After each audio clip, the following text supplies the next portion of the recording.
Dinarayo ng mga bakasyonista ang Sagbayan Peak sa lalawigan ng Bohol dahil sa pamosong Chocolate Hills. Tampok din sa lugar ang isang theme park na may zipline at iba't ibang atraksyon para sa mga bata. Makipasyal Pilipinas tayo kay Chona Carion.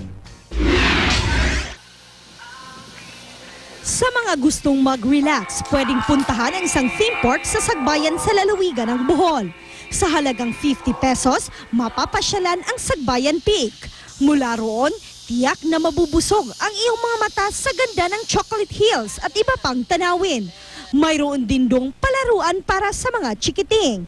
May mga life-size characters gaya ni na Snow White at superheroes na sina Superman, Spider-Man, Iron Man at Incredible Hulk. Mayroon ding mga display na hayop.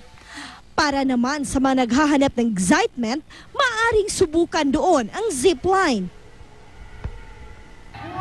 Tamang-tama namang magtampisaw sa tubig ngayong mainit ang panahon.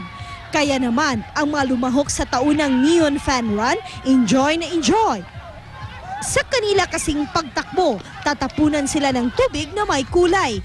Bahagi ang Neon Fan Run ng Summer Youth Fest ng lungsod. Sa finish line, isang malaking fire truck ang magpapaligo sa mga kalahok.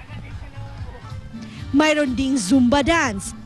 Magkakaroon din ng iba pang aktibidad. Chona Carion, Nagbabalita, Pilipinas.